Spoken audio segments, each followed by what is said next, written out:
It begins on a night that feels like any other. Cities glow under quiet skies, families sleep, radios hum with stale news, and the world pretends just for a moment that peace still exists. But deep underground, behind layers of steel and concrete, NATO monitors the impossible.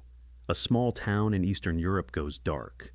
Then the alarms start one, then another, then 20 at once. A convoy is ambushed near the border. A base is shelled without warning. And within seconds, encrypted NATO channels ignite with a single message. We are under attack. The world doesn't know it yet, but this is the night everything changes. The night millions wake up to a world on fire. The night Article 5, the clause that has never been activated against a nation-state, moves from theory to reality tonight, is the final night of peace. It's 3:17 a.m. when the explosion hits. A missile tears through the sky and slams into a NATO outpost near the Polish border. 15 soldiers dead instantly, dozens wounded. Communications falter. Cameras go black. Dust covers the bodies. The first confirmed strike on NATO soil since the alliance was formed.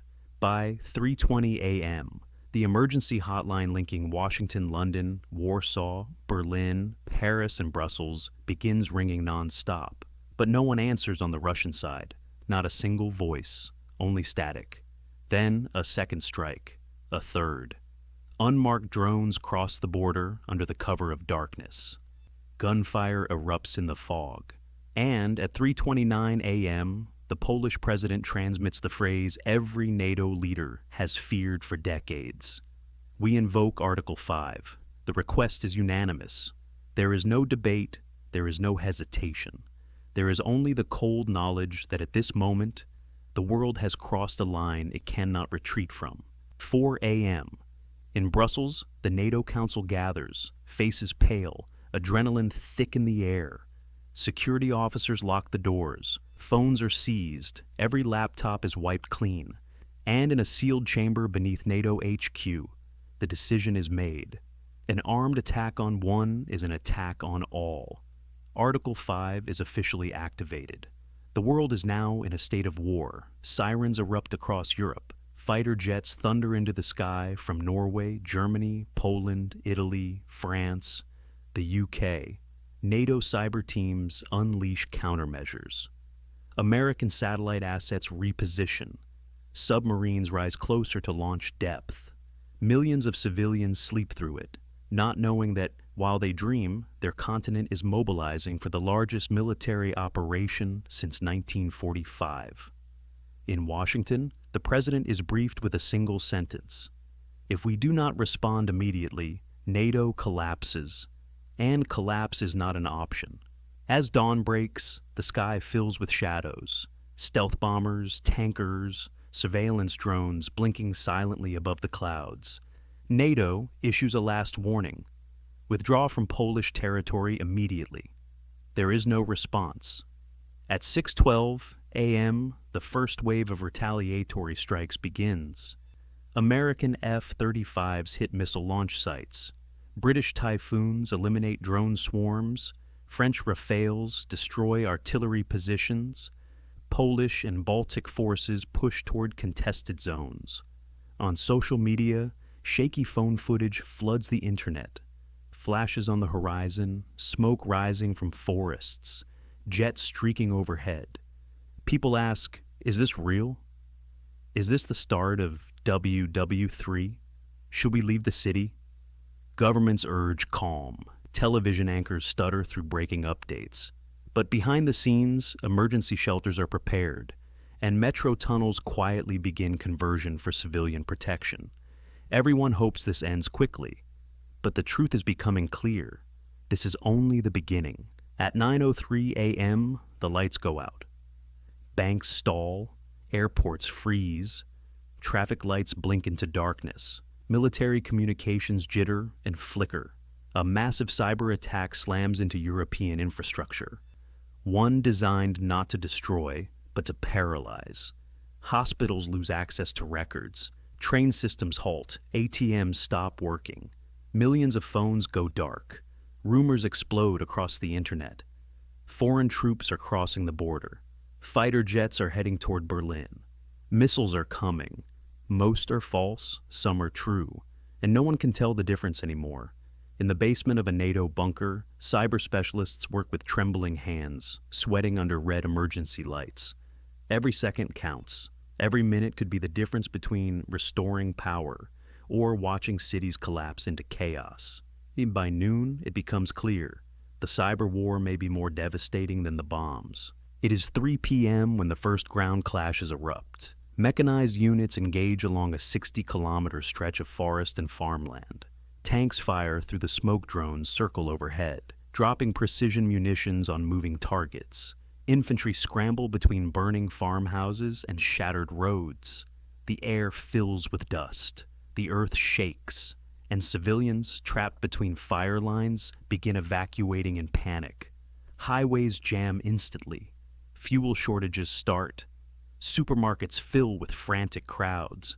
Emergency broadcasts crackle on the radio. Stay indoors. Avoid major roads. Do not panic. But fear spreads faster than any missile. News channels flash casualty numbers. Numbers that climb with each hour. In Brussels, NATO commanders identify a dangerous reality. If the front collapses, the road to Berlin lies wide open. And the world begins to understand why Article 5 exists. Because without unity, Europe would fall in a day. 6 p.m.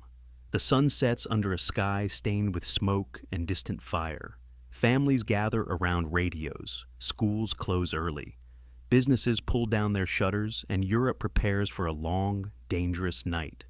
NATO intelligence reveals that additional missile units are mobilizing across the border. Satellite images show armored convoys forming, artillery repositioning, airfields activating.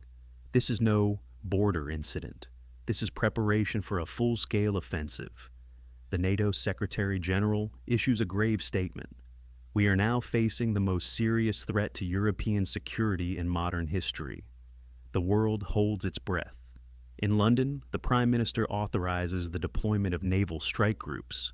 In Paris, nuclear forces move to raised alert status. In Washington, bombers stand ready on runways, engines hot, crews waiting for the order no one wants to give. The crisis spirals. No one knows what the next hour will bring. By nightfall, hundreds of thousands flee west. Cars crawl bumper to bumper on motorways. People walk with backpacks, dragging dogs, pushing strollers, carrying what they can. Children sleep in back seats. Old men stare out windows in silence. Shelters overflow. Hotels fill. Cities transform into logistical nightmares.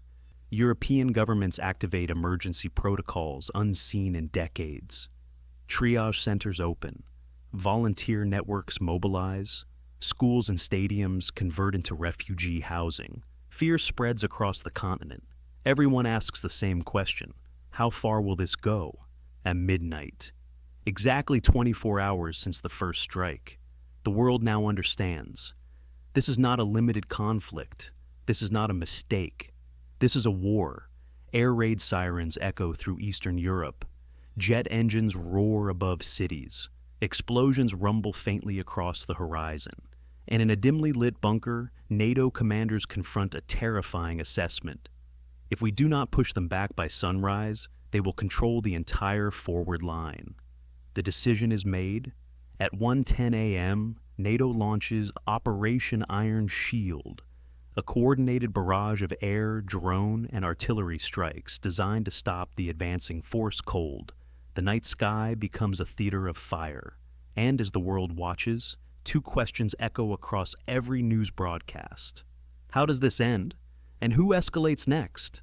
Dawn breaks again. Smoke hangs low over cities. Fields are cratered, forests burn, and soldiers, exhausted, hungry, shaking, hold their positions through sheer will. Reinforcements arrive. Convoys move west to east, all through the morning. NATO's response becomes faster, sharper, more unified. But the cost is mounting. Hospitals overflow. Families search for missing loved ones. The first lists of casualties reach the capitals. At 9:45 a.m., A German commander whispers into the radio, "We are holding, but barely." But it is 3 p.m. when the intelligence arrives. Satellite imagery reveals a massive buildup, far larger than anything previously detected. Another wave is coming, this time heavier, more coordinated, designed to break NATO lines. If it succeeds, if the front collapses, millions more will flee, cities will fall, and the war will engulf the continent. In an emergency briefing, NATO's Supreme Commander delivers the stark truth. We must respond decisively. If we fail here, Europe will lose this war. And so a final desperate order is issued. Initiate full-spectrum retaliation. Stealth aircraft launch from carriers, cruise missiles strike command hubs, electronic warfare teams flood the airwaves. Cyber units cripple enemy GPS and radar. This is not a counterattack. This is survival. 2 days into the war, Europe has changed forever. Skies darkened by smoke, highways filled with evacuees, nightly sirens echoing through ancient cities. Every family has a bag packed by the door. Every government is on maximum alert. Every news broadcast opens with the same chilling sentence. We warn you, the following images may be disturbing. But amidst the fear, something else emerges. Unity. Nations once divided now stand as one. Military cooperation reaches levels unseen in history. Supplies flow between borders. Armies fight side by side. And as the world braces for what comes next, one thing becomes clear. This is the war Article 5 was built for. This is the test of the alliance itself. This is the moment history will remember. The first 48 hours are complete, but the war is far from over. Both sides brace for escalation. Both sides fear miscalculation.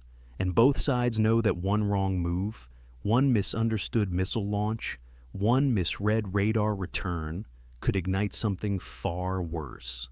As the dust settles over Europe, one final question hangs over the world like a shadow. How close are we to the unthinkable? Because in a war like this, where great powers collide, where alliances are tested, and where every hour brings a new threat, survival is not guaranteed. The next 48 hours could change everything.